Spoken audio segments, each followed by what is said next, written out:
Hello and welcome to part 2 of my facepalm series, where I talk about something that basically makes you want to bury your face into your hand. Something embarrassing, something that just had a very fatal flaw to it, something that, didn't work out right. And today we're going to talk about the 32X. It's a Sega add-on, one of the 3 different little add-ons that were in the majority of the Sega trilogy. The trifecta of add-ons, if you will, is also the final add-on, and probably the worst. But we'll get to that later. First, I gotta show you what they look like. Here's what they look like in this weird, awkward angle. And you can see it a little bit better when I go like this. But you don't really get the full effect until you see it actually in the system. So for that, we're gonna show you that too. And as you can see here, this is my lovely Genesis 2 and Sega CD2 combo. They've been brought together by a force of nature, and it actually works out pretty well. This is before adding the 32X on. See how nice it looks? How sleek it kind of looks together, all in one little unit like that? Well, prepare to be disappointed when I put the 32X on it. And so what you do is you take the 32X thingy, this little add-on, and you stick it, you slowly penetrate it into where your Genesis games would normally go. And you stick it in, and you force entry into the Genesis port, and you have a very awkward looking thing on top of your Genesis, and it looks kind of like a robot head type thing. It actually kind of reminds me of the 80s, back when women used to wear shoulder pads to kind of reinforce and reinstate, that let's stand strong kind of thing, except for it didn't really work out too well and it didn't really mean much. Now, I mean, it's really not that bad of a system, it's just the idea of the system doesn't work out too well. I mean, anytime you add more power to something, that should equal awesome, right? I mean, you would think so, but it really kind of was competing. Sega was kind of competing against itself with the 32X, because they had the Saturn coming out like a year later, and everyone knew it, and nobody wanted to waste their time. Devs didn't want to waste their time. There were a decent selection of games for it. There was even some games that used basically the CD add-on that you saw earlier in conjunction, and no cartridge would go into the 32X, but you just put a CD in and it would run through the 32X hardware, and you'd have a CD-based 32X game. You didn't really see too many of those, and most of them were full motion video piles of garbage. No offense, but most of them were piles of garbage, and they were no fun. Now, like with every bad system, there's always a handful of good games.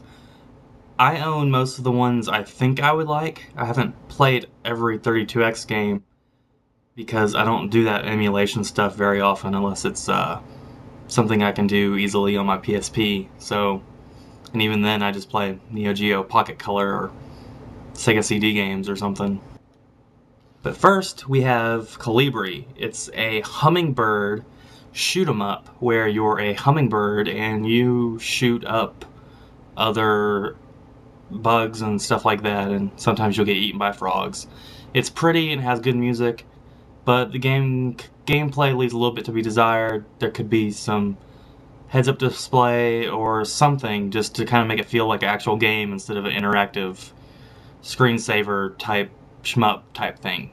I mean, it's pretty cool, but it didn't really stand the test of time, but it looks cool. And then there's the infamous Knuckles Chaotix, which some people say is the only good 32X game, which is not really true, and I'm not even sure if it's that great.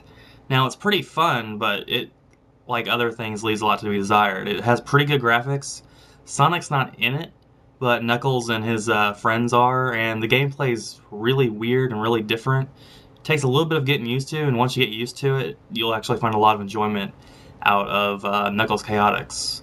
So this is probably one of the games that you'll be picking up if you ever do pick up a 32X, because it's part of the Sonic franchise, and everybody has to have Sonic because that's just the way it goes. And then there's a personal favorite, Tempo. It's pretty much a platformer game where you're this little dude with it looks like sunglasses, but that's just the bad American reiteration of it. He's really just this weird bug-looking guy with huge eyes and wings, and all the levels are kind of, there's aliens in them, and it's all kind of music themed. I mean, you dance and you get your girlfriend to come out, and it's all kind of funky, and you can be as funky as you want to be, but that's just the intro tells me. It has some gameplay issues, and like I said, but it looks cool and it's fun to play.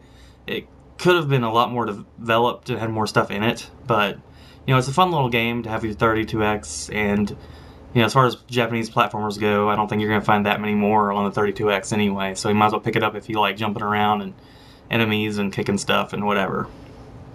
Even though this kind of stuff was kind of almost not as popular as it used to be, but when this came out. And then the final game that I have that I like, that I would think that I would like, and thought that I liked, and bought because, I don't know much about anything except for what I pick up and try out. So it's Mortal Kombat 2. I like Mortal Kombat, or at least I did, and when I was little, and playing the ones that came out when I was little are still fun, even though I'm not little anymore. Mortal Kombat 2 for the 32X is actually pretty good in the graphic department as far as graphics go from that time. The sound is pretty good. They use like live voice effects and stuff like that. You can also, there's lots of blood and that kind of thing. It's pretty good. I mean, there's better versions. I mean, the arcade version's better, but as far as versions I've played, it's pretty good.